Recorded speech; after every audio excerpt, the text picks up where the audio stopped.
Welcome, everyone. The old clock on the wall says it's 11 o'clock Eastern time. We'd like to welcome you to the first Blue Card Instructor webinar for 2025. Got John and Josh here with you today. We have a full agenda to go over, but we also have some time for questions and answers. And I see a number of you have already gotten into the chat this morning and checking in from different places like Boulder, Colorado, Ontario, Canada, Massachusetts, Hawaii, seeing Keith in Illinois. So welcome. You can check in on the chat. And then if you've got some questions later on, I'll be monitoring that. And Josh and I will get to those toward the end of the webinar today. How are you doing, Josh?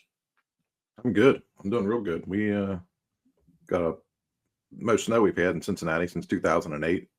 This last week, we got best job in the world, weatherman, because you can be wrong and everybody still listens to you, I guess. But got another 3 to 5 inches coming Friday, and it was record cold last night. But as I'm always reminded, I have choices. I don't have to be there here, but we got Sean and Tim in Oklahoma and Edmond doing that train the trainer, and they had a heck of a time getting into there. So I think it's the weather everywhere. It looks like Dallas is going to get it. My kids in Alabama are getting ready to get hammered. Everybody in Birmingham and Tuscaloosa is flipping out because of it might snow and there's no snow plow. So otherwise good. Happy New Year to everybody, and busy already. So kicked it off this year with this class. Yeah. And our thoughts are with all the areas that have it's been either at the beginning of 2025 has really started very busy for public safety throughout the North American region, including the wildfires out in Los Angeles and this tragedy that happened in New Orleans. So our thoughts are out with all of our partners in those areas that are dealing with a lot of not only weather related, but man-made related incidents. So we're always here to support you, and our thoughts are with everyone today. I'll go ahead and add what we're going to put up here on the screen. Josh and I will kind of jump back and forth on some of the things on the agenda this morning. And we'll also have a couple of demos from the website. So if you do happen to have two screens and you wanted to open up the B-Shifter website on your other screen, that might be helpful for some of the things that we're going to talk about today. So our agenda is we're going to talk a little review on 2024. We'll look at our 2025 schedule along with our conference and workshop dates and tell you all about those. We have some information on a new website. We also have the new after action review program, which a number of you have already started to participate in. The new ARF module comes out this month. Josh will bring us up to date on that, as well as a rollout of the new dispatch module. There's an update on the dispatch module, and we'll discuss that. We've added some instructor tools and reports and tutorials, and then we also have some new CEs coming out, along with some quarterly sets and reps. So our intention with these webinars is to give you guys, the instructors, and you guys are the ones who are rolling this out, knowledge of everything that we have coming up that's either just been put on the website or that will be put on the website in the next month or so. So number one, you're in the loop. You know how to use these tools. You know what the ins and outs of them are and what the objectives are. So nothing really catches you off guard. If you have other instructors in your organization that are unable to make this webinar today, immediately following the webinar, we send a link with the video. So the video will be available for you, and we'll also put it on our YouTube channel. So everything that we do like this, we put up on our YouTube channel so you can check it out at your leisure later on. So make sure to share the information because it's a lot of good, valuable stuff that we'll have on today. As far as 2024, Josh, I think it was a record year for us as far as how many train the trainers and how many new people we put on. I mean, currently I'm looking at over 3,200 instructors, over 30,000 ICs currently certified. What else happened in 2024 that we want to go over? Well, I mean, the conference was, largest one ever. I mean, it was a little bit bigger than the one last year, and then we've been doing that for years. And then, we're more and more workshops. And then I think, we're trying to stay connected much more regularly with the weekly buck slip, obviously, and the work you do with that, John, and everybody who contributes to that. And then doing these webinars, which 2025 is going to make 2024 look like, really, I think we were doing kids play, because we're going to connect via webinars much more with everybody out there that is a current customer. And, our webinars are public to anybody who wants to jump on, because we get a lot of people still asking, like, I've never even heard of this. Like, what is this all about? And, I think that leads to it growing. And so, yeah, 2024 was great. I think 2025 is going to be that much better.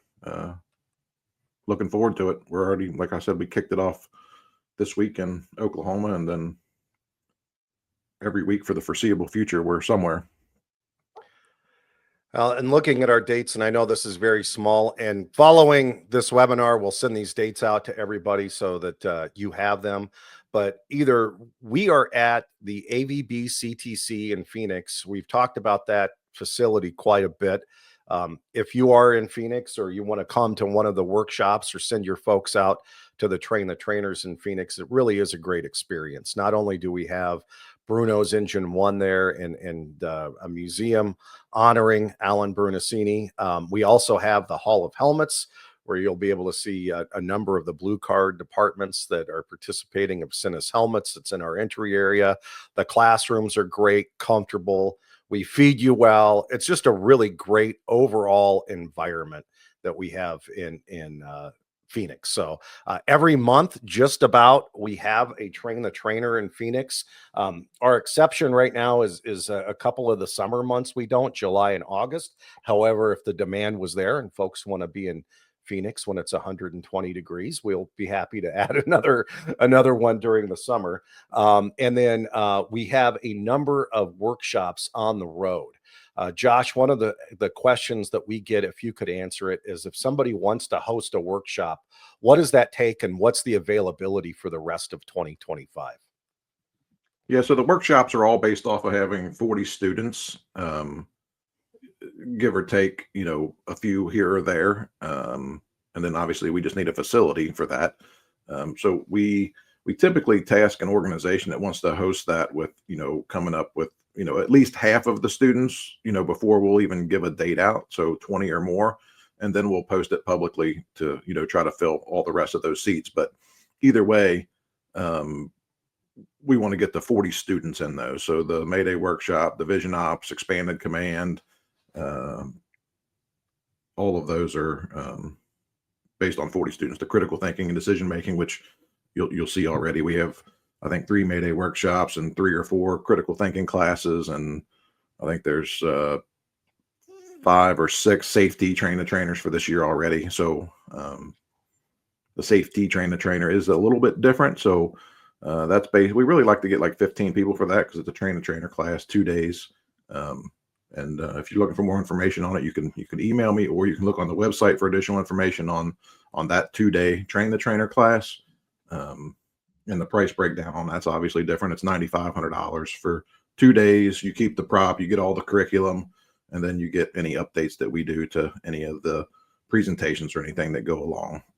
And if someone wanted to host a Train the Trainer, what does it take to host a Train the Trainer at your local department?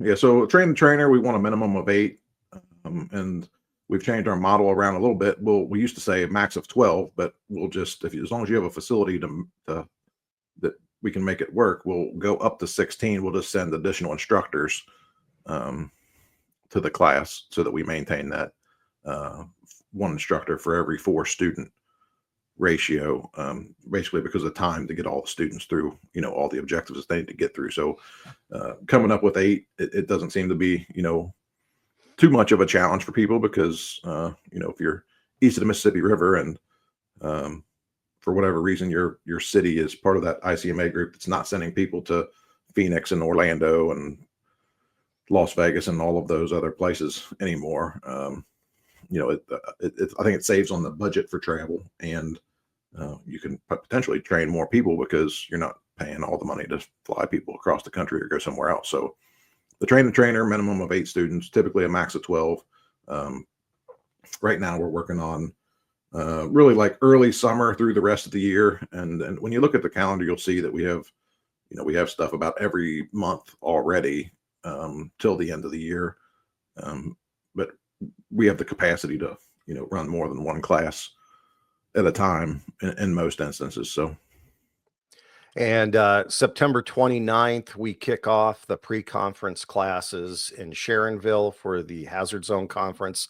This year, we had about 600, a little over 600 folks attend. The biggest year yet for any of the conferences we've done.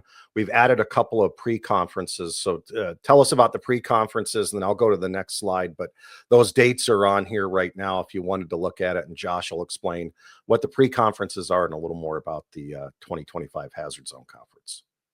yeah, so we've done the conference, the 2-day conference, for a long time, and then we had some interest of some folks that were looking for a Mayday workshop, or some people that were looking for a certification lab. So in 2024, we ran the certification lab and Mayday workshop, and it turned out really well. We had I think the largest gathering of people, as far as Blue Card goes, to talk about Mayday management and Mayday prevention. So we ended up with actually a little over 100 people, I think, for the Mayday workshop, and then we ended up certifying, I think, 16 or 17 people. So this year we're going to have the Mayday workshop, an expanded command workshop that is really from the first arriving engine all the way out to, maybe even connecting it to a state level event or a federal level event. So we've had numerous Blue Card agencies, Winston-Salem being one of them, that, it went from, the first company officer getting there, making some decisions, sizing up, signing a few companies, to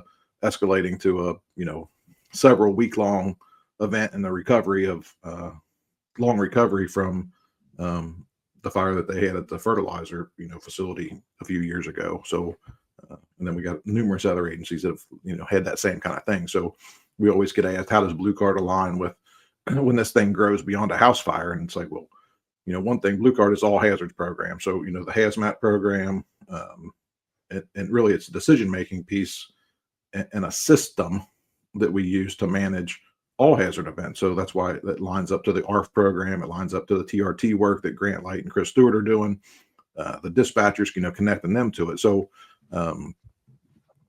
that's what the expanded command class is about, the critical thinking and decision-making class. So Chris Stewart and Eric Phillips, kind of put that class together a couple years ago. And it's flexible kind of to adjust to what your agency specifically may be looking for, but it's getting people to, helping people, I think, to use the system to make better decisions. And we try to tie in, some of the science to making decisions and identification of flow path and what does offensive really mean and what does defensive really mean, and really a focus on the strategic decision-making model. So I think they've delivered that class, I don't know, 7 or 8 times. And we've been back to a couple of places actually to deliver it again, or they want us to come back to deliver it to more people, because so often people get that mixed message of Blue Card as a communications program. And I always tell people, well, you're missing the message, because communications is just one of the command functions. And it's really just where we act out and talk about what we're going to do and communicate our incident action plan. But long before that, we have to evaluate what is the problem, evaluate critical factors, figure out what we're going to do about the problem, what's standing in the way of us solving the problem, and all those other things. So that's what they really get to in the critical thinking class. The safety train the trainer, I talked about that a little bit. So we're going to do that at the conference this year, from 10 or 15 students or 20, how many ever we get. So if you come to the conference, you sign up to the conference and you come to that workshop, then you'll get the prop at a much reduced price. So like a 40% reduction in the cost of the prop. So instead of us sending people to your organization, if you sent 1 or 2 people to the conference, they went through the safety train the trainer. Once you were complete with the class, we would just send the prop to you if you chose to buy the prop. We're doing a certification lab again, and then with really overwhelming requests, the Mayday workshop. So that's kind of the pre-conference stuff that starts on the 29th with the cert lab, and then the other workshops that are 2 days will be the 30th and the 1st. It's at the Sharonville Convention Center again. And then we've changed up the general session stuff a little bit this year. So we got John Cirillo, captain of Rescue 1 at FDNY, is going to come. He's going to do a longer general session, and then he's going to do 3 breakout sessions also, but really talking about some of the work that has happened over the years with wind-driven fires and his involvement with that, but also from the fireman's perspective or the company officer's perspective, or in this case, the researcher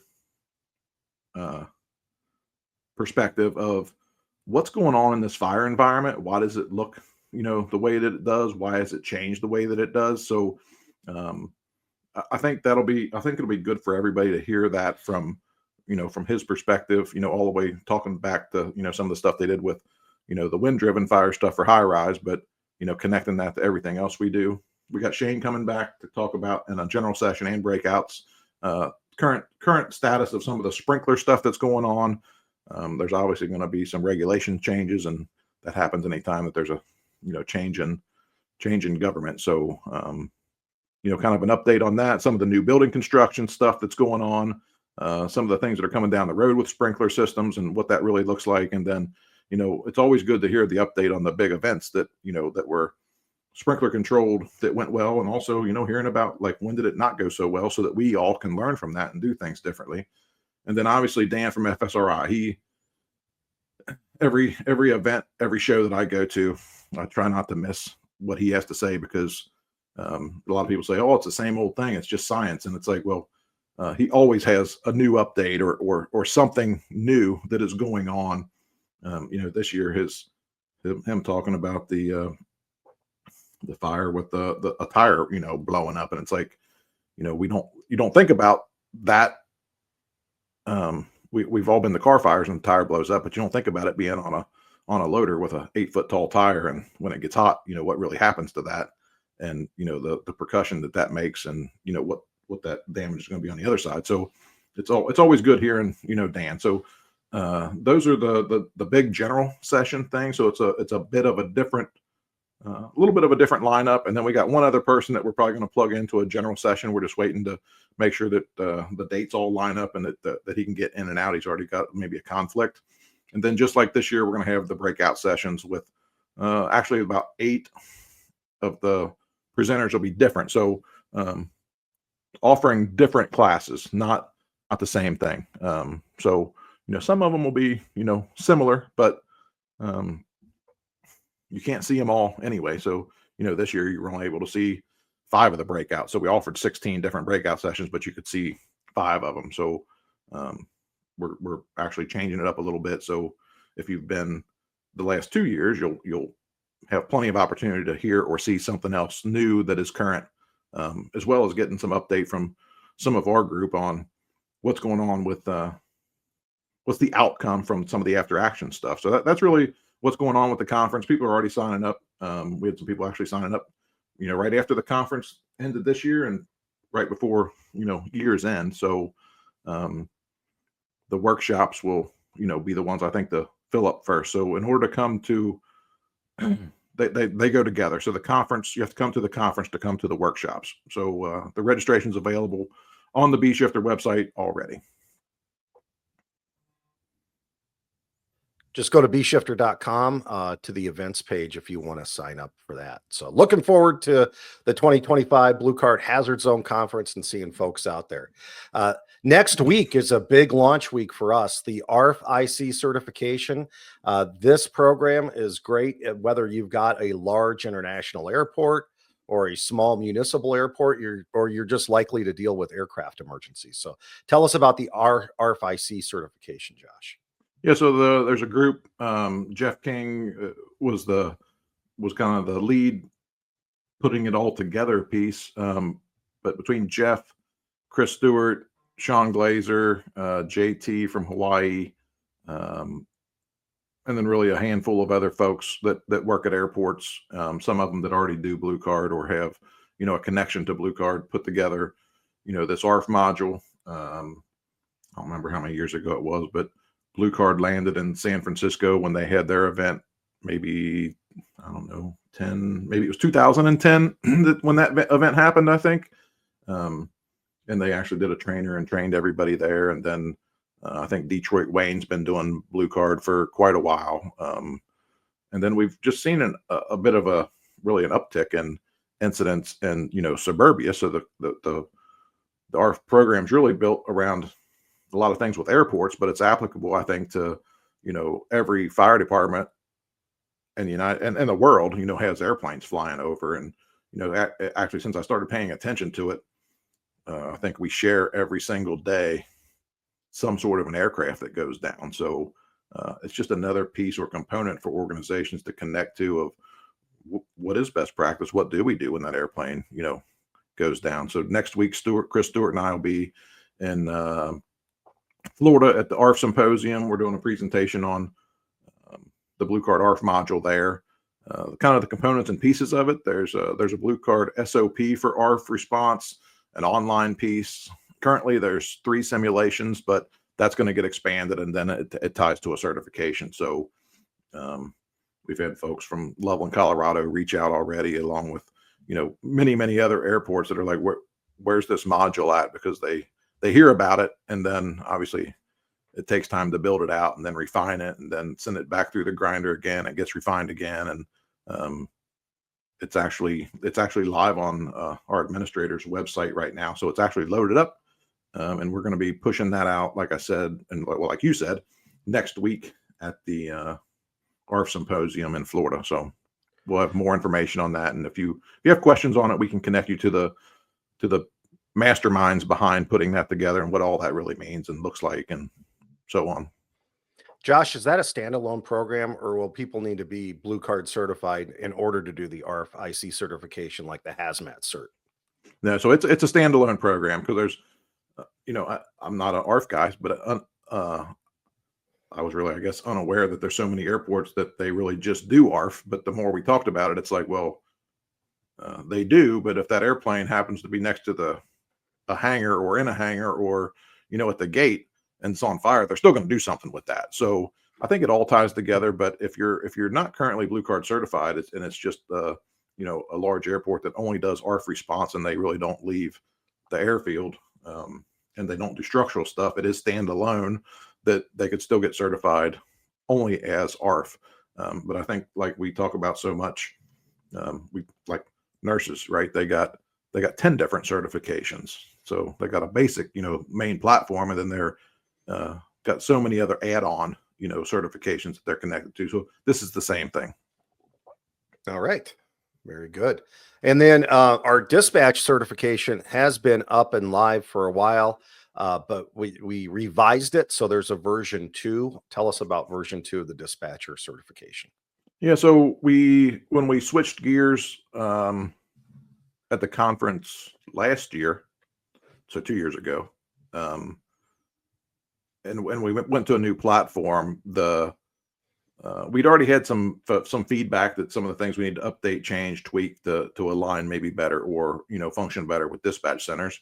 So we were in that mindset of we were going to update it and tweak it and change it. And then the functionality, when we went to the new platform, really wasn't where we wanted it to be. So when people have been calling in over the last, 6 months or sending emails about signing up for ARF, we told them, we really don't want to activate an account for you, because we're rebuilding it. It's going to be basically Dispatch 2.0, and it's on the new platform. So it just flows better, looks better, more functional.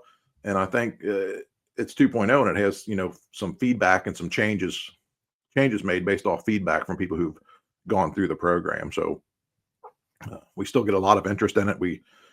Jen once a week tells me, when is that thing going to go live? Because people are calling.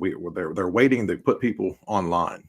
So with that dispatcher program, if you aren't aware, there's actually a whole ebook that goes with it. So Todd Nixon was the lead on this, and then had a whole group of people that worked on what does it really look like, people who work in dispatch centers, large and small dispatch centers, and then really basing it on best practice and how does the dispatcher help us in the field. So there's a whole book that goes along with it. That's the reference, the online program, and then a dispatcher to get certified comes to a certification lab, sits through day one, and then really the light bulbs come on for them there, because if they're on the other end of that radio, we want them to know what we're talking about. We don't want to shove them in a dark room like we have in the past and tell them, you just do what we tell you to do. They can actually help us. And there's plenty of history of hearing dispatchers that are on their game helping us at incidents. One of the biggest ones of, command, do you hear that company calling for a mayday? They're burning in the basement.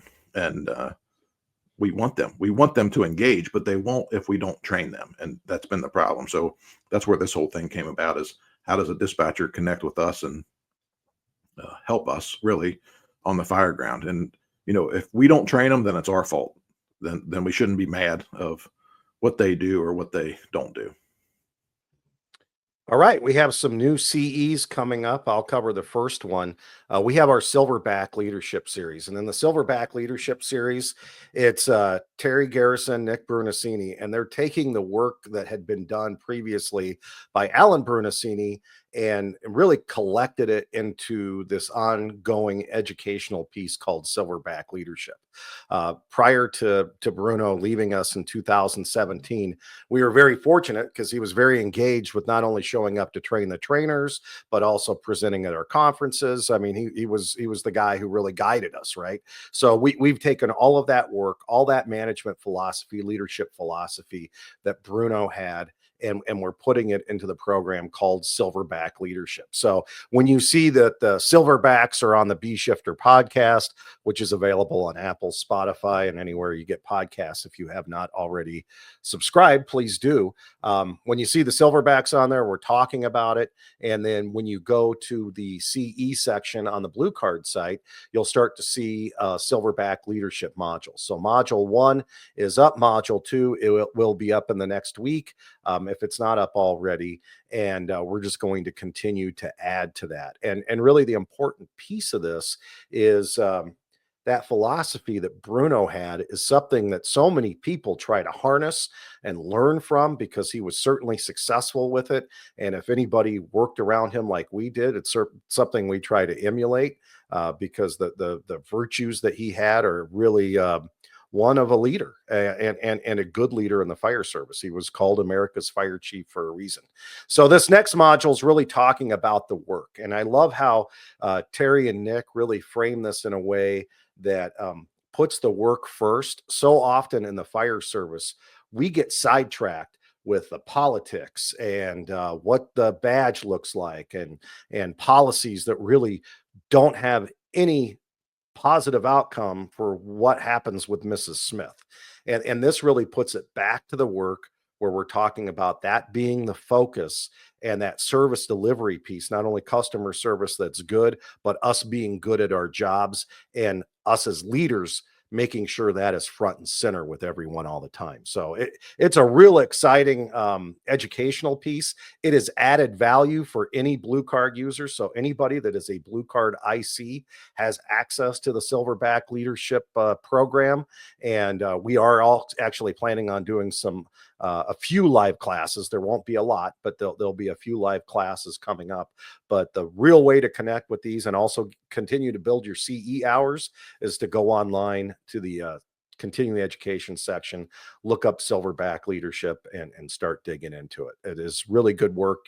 Bruno left us so much that was written that had not even been published yet either. I mean, or things that had been revised. And that's really what Terry Garrison, since he retired from the Houston Fire Department, has been back in Phoenix, collecting, collating, and organizing this in a way that not only could we teach online and continue to talk about it, but also share that wisdom that Bruno had given us for years. So Hey, look John, it up. Yes, go ahead. just and I think it was on social media yesterday. I saw Overland Park, Kansas, one of our somebody who we associate and affiliate with, and we just did some training with. They just posted on social media yesterday a thing that first thing I thought of when I read it was Chief Bernasini, because get called to a medical emergency, person in cardiac arrest, shovel in their driveway, and they post, they finished shoveling the driveway and then took care of the family. And then I think I've seen another one from one of their neighbors that's also one of our, users, customers, posted something, similar. And it's like, the fire service is there's so much more to the fire service than, when the bell rings, we go to fires, right? The customer pays us, and we do, what we need to do to help them. And I think that slide really connects to it. It's the work, like, whatever they need. And I think Bruno always says it, and he says it in a few of those videos of we're the only ones that when they call, we show up and we actually do something. Yep. we're an easy to access government service, and we don't ask for a credit card. We don't ask for political affiliation. We deliver the service and then we leave. And that's really what it's all about. So continue to follow the Silverback work, because it's going to keep front and center for all of us, the great work that Chief Bernasini has done for decades. Another new CE, Josh, I'll cover this one. Yeah, so our intention is every month to push out a CE. So really it's going to be based on quarters. So January, February, March, we're going to focus on multifamily and mixed use multifamily buildings. Some of this comes from, end user feedback and like updated, pictures and updated buildings and, some different fires and views and different things that they could do at a tabletop, or the student can do just themselves as a CE to stay current and stay connected to what's going on, today. So this one, there's actually two different buildings. So one of them is an apartment building that we're looking at there, 3 stories on the Alpha, 4 stories on the Charlie side. It's a center hallway, but a vertical center hallway like arrangement. It does have a sprinkler system. It's new construction, limited access. It's all those things that we know in these new buildings. So this particular CE focuses on size up and follow-up reports, and we really dig into the strategic decision-making model and evaluation of critical fire ground factors.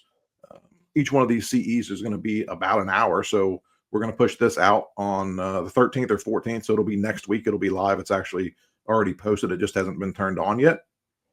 And then February will be a CE that aligns with this same building, but it'll move on to assigning units, command transfer, strategic shifts, CAN reports, and so on. So March is going to be like some focus on critical factors. So we're going to dive into 13R sprinkler systems and what does that really look like, and what's the difference between 13R sprinkler systems and a regular sprinkler system. One of the buildings that we're using in this, that's the mixed use multifamily, is like we all have, I think now, all across the country for the most part, commercial retail on the first floor with, residential second, third, fourth, fifth floor. And those always create, challenges and access. And the one that we're using here is, you can access it from one side. If you're accessing the commercial part, you can only get to the commercial part. And in order to get to any of the residential, you really have to go to the Charlie side. So, it's getting people really just thinking about how does the system apply, evaluation of factors, getting them to look at their own buildings, and then giving students that, kind of a refresh piece to stay current. And some of this is coming from the after action reporting program. So what do we do when we evaluate an incident and we need to do better? So we're breaking it down and trying to provide some tools to help organizations. You identified, an area where you're maybe having a shortfall. So how do we fix that? So really that's what this CE is. And then multifamily mixed use, size up, initial radio report, follow-up report. Next month is going to be the rest of the reports. March is going to be some fixed factor and variable factor things with these types of buildings. And then April, May, June, we'll move to a different building type. So every month, it'll be about an hour long CE will come out.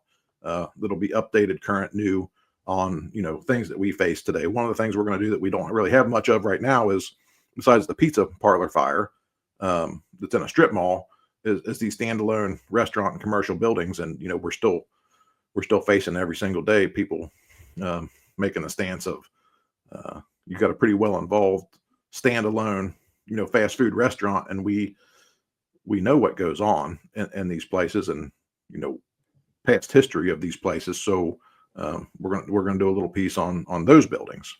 So that's the CE that's coming out, and then kind of like what we have coming up over this next year as far as some CEs go, besides all the other CEs that our group's working on and will continue to push out. I want to encourage everyone to dig in, especially to the new CEs that have been put out now. I believe there's over 41 CEs that are in there. There's a new format that you guys have come up with, Josh, that I think is a lot more user friendly and enjoyable for the learner to use. So kudos on that. So that's been updated as well. Just the screen's going to be a lot more dynamic and it goes a lot faster. Then new sets and reps.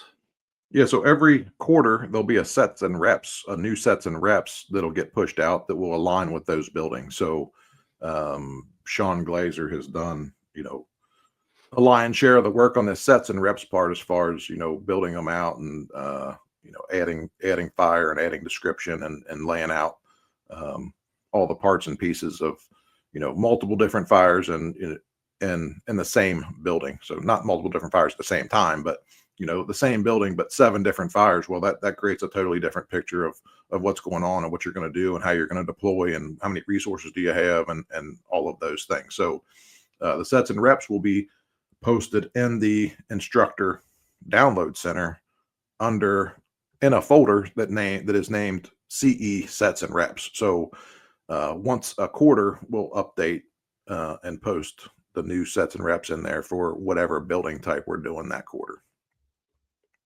Very good. And then finally, we've got an after action review series. Josh is going to go over this a little bit more in detail. If you have not gotten onto this new module, it's available for Blue Card instructors only. So it's added for Blue Card instructors. Coming out this week will be a sign up for a January 30th webinar. That webinar is going to be part of a 4-part series where we go through the different pieces and parts of using the after action review program and module so that you know what to plug in, along with the ability to edit audio in there with your radio traffic. There's also a grading system. So you can grade the radio traffic very objectively from what you hear as far as the initial radio report, follow-up, assigning units, command transfers. If you have a strategic shift or other emergency traffic, that's all part of it. You can upload pictures. You can upload incident reports along with incident worksheets. So there's a lot to this program. You could really use it to drive continuous improvement within your fire department.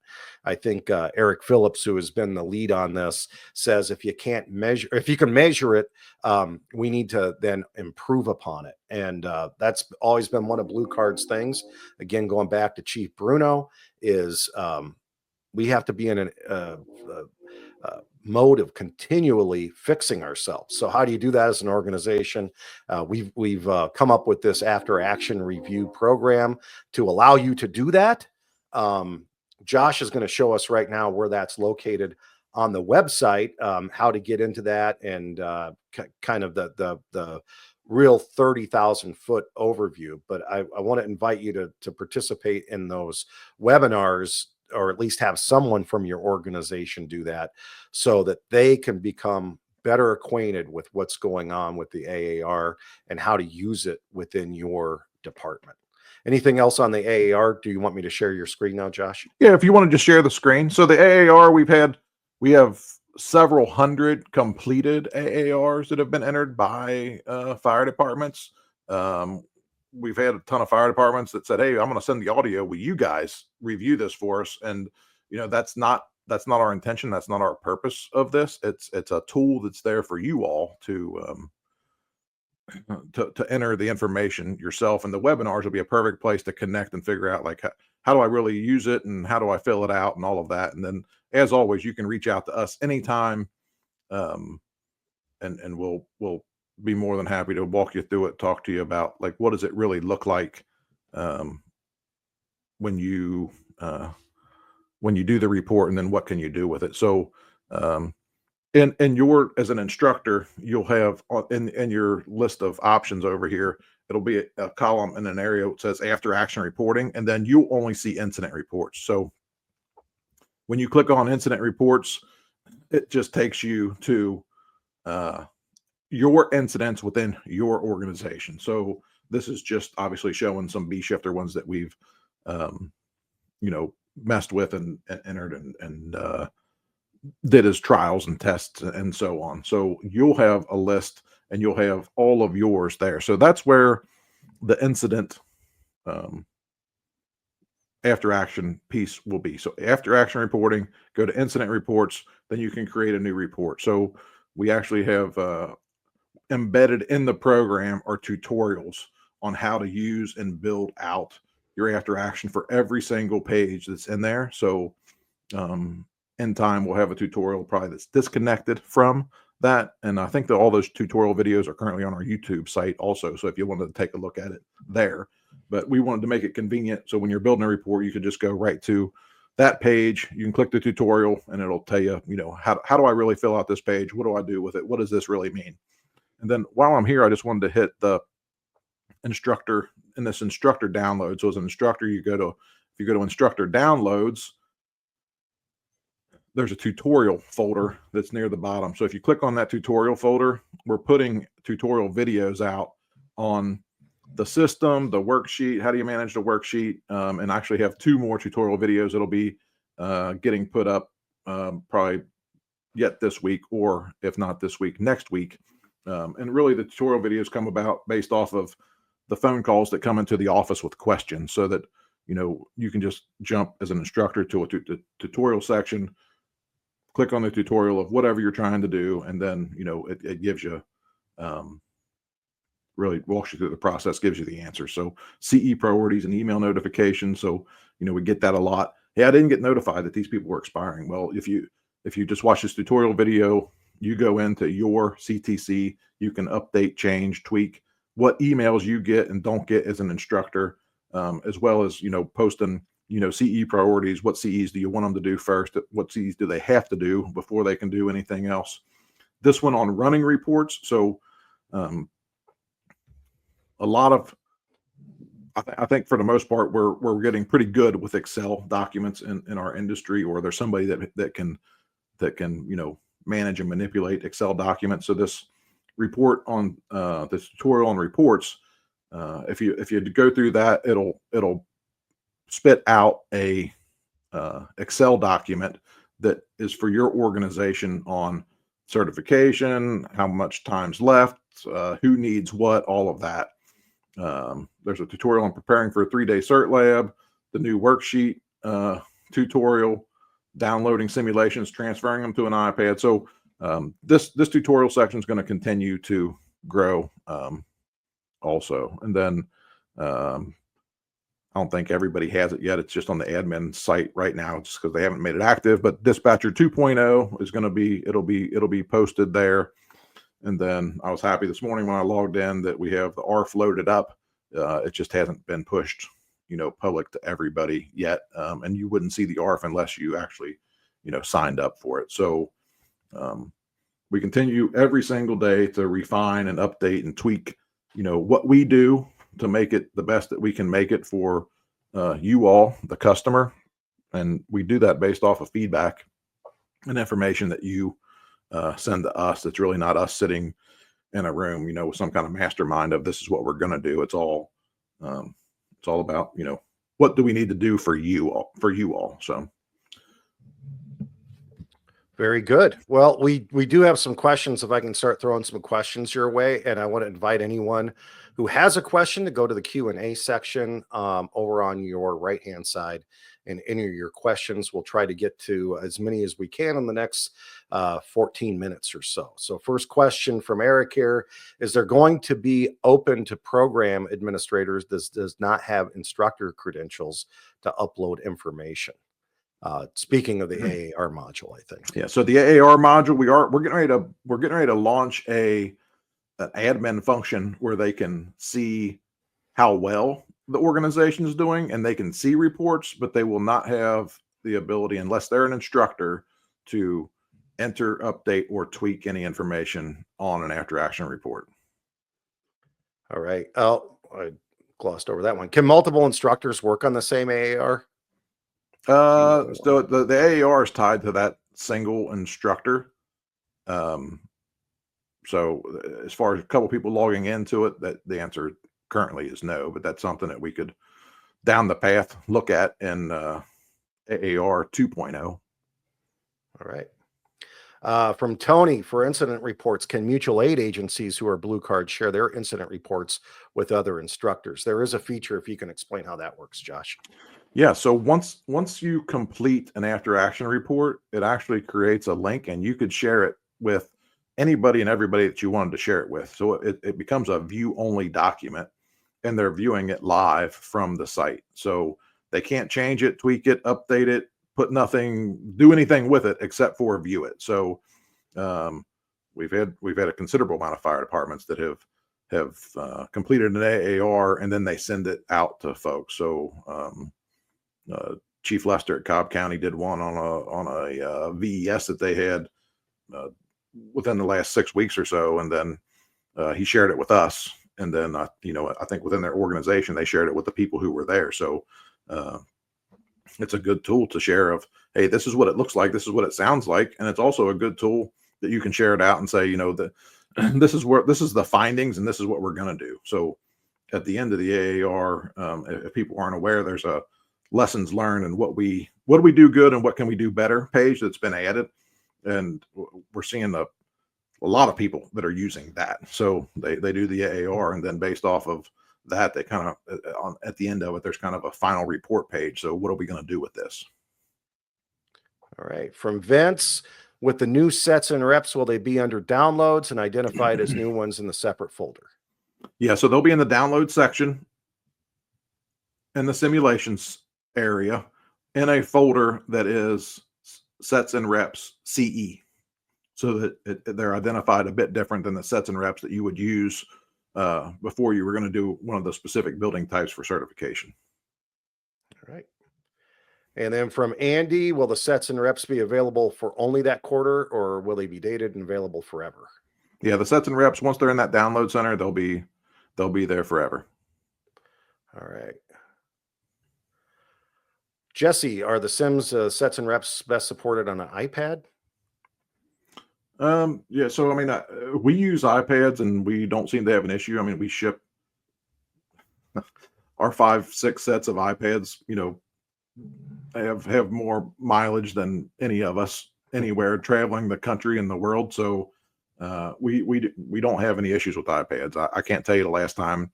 I mean, even though we don't even keep an iPad in the case, the last time that we had to replace an iPad because it got broke from even being dropped. So, functionality, we like that because for the cost, it's relatively cheap to get an iPad if you're just going to use it for the sole purpose of sets and reps or simulations. But anything that digital combustion will run on, you can load the sets and reps on. So you can load it on Windows. You can have it on a laptop or a desktop or anything, really, right? Yeah, but the sets and reps are going to be in digital combustion. So Okay.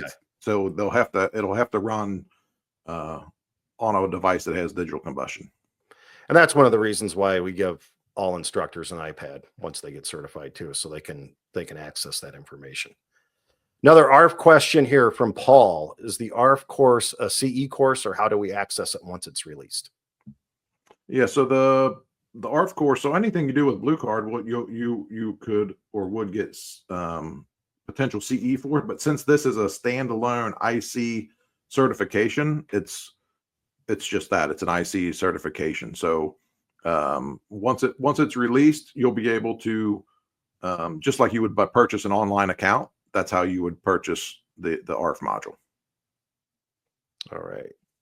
Earl or Eric, are they replacing the older sims for the cert labs, or are these supposed to be just CE?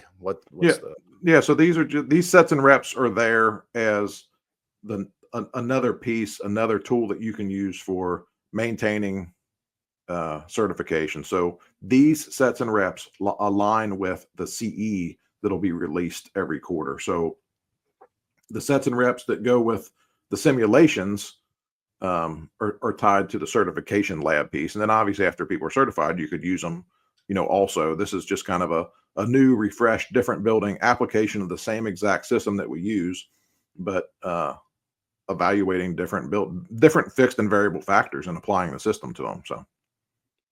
Okay. And from David, any thoughts on a CE involving lithium-ion battery fire issues? I know we've had that on the podcast a couple of times, but have we talked about it anywhere else, Josh? No. So we haven't done a ton of stuff with it. There's plenty of organizations out there that are doing a lot of things with lithium-ion batteries, and that's not our bailiwick. So we always try to leave science stuff to the scientists. Not saying that down the road we might not plug in, some sort of lithium ion battery, CE, but like you said, John, I think we've done, several podcasts. We've had Shane on there talking about, sprinkler systems and lithium ion batteries. We've had Dan on talking about it. We've had a few of the other FSRI folks that are working on that project on talking about it, as well as some, people who've been to lithium ion battery, fire incidents and, how they dealt with it, but not currently on our radar. Okay. Let's see. We have probably time for 2 or 3 more questions. If you want to get them in here real quick. Justin's asking, will the communication tickets program /SOG be rolled out in 2025? I'm not sure what that. I think specifically meaning, are we going to integrate the tickets and update the SOGs with the communication tickets, like the preface, priority traffic, status change? Are they in there right now, or? Yeah, so the SOGs, the actual standalone SOGs that we have address it already, and we've sent those out, several times. And if you're looking for those, you could reach out to John Vance and he can send them to you. And then on the new website, all of those SOGs that we've pushed out, I think there's 15 of them, will be there. There's a group of people that have started going through that giant blue card SOP document, and I always tell people that 260 page blue card SOP is a blue card SOP. That is not an SOP for your fire department to say, this is how we run fires.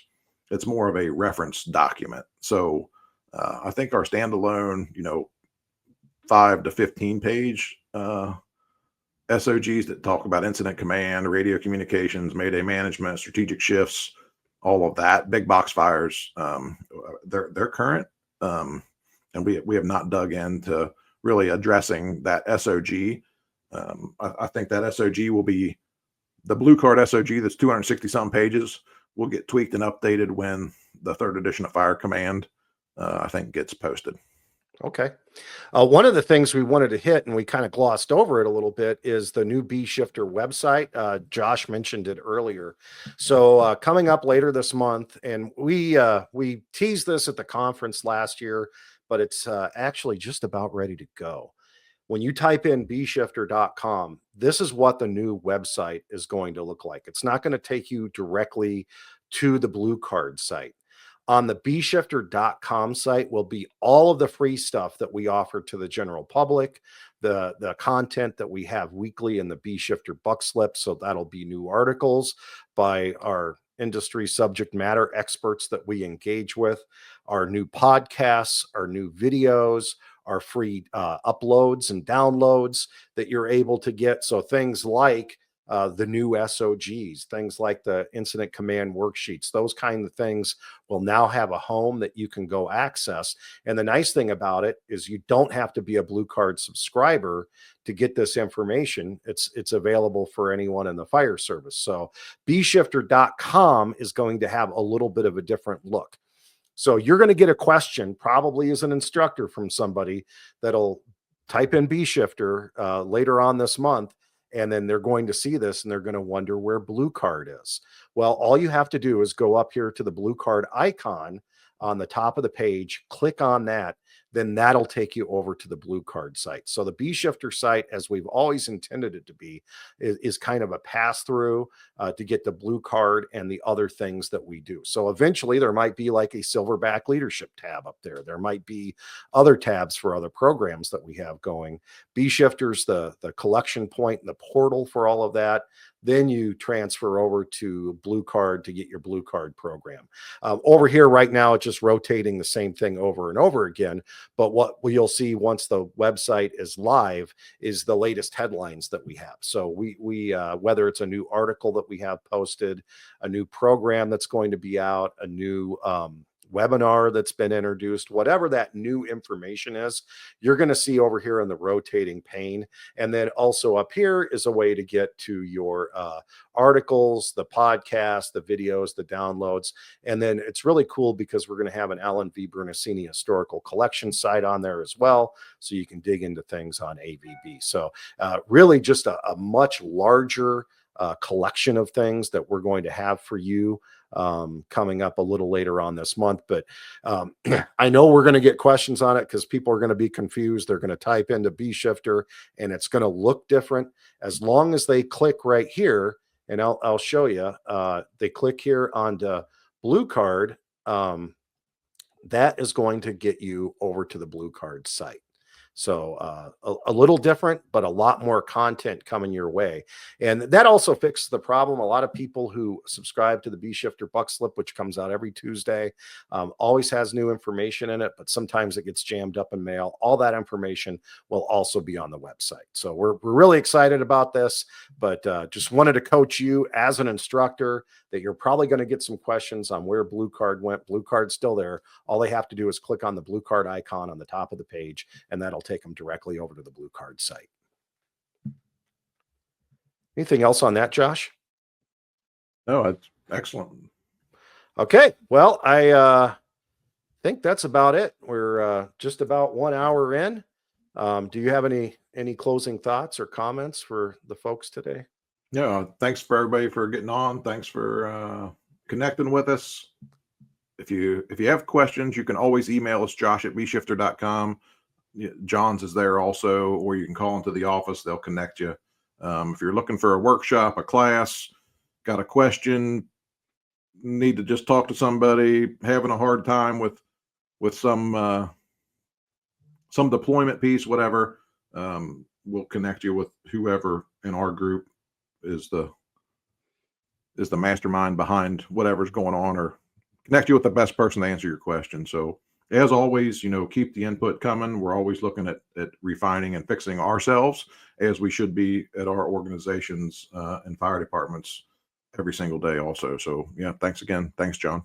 All right. Thank you, Josh. And thanks everyone for joining us today. Again, this webinar will be sent out via video. So if folks in your organization did not get to join us live and interact, at least they'll be able to see the video and see what's going on. And then periodically, we're going to get back on with these updates. When we have something new to share with everyone, we'll come back out and announce the next webinar and get back on so everyone can get up to date with what we have.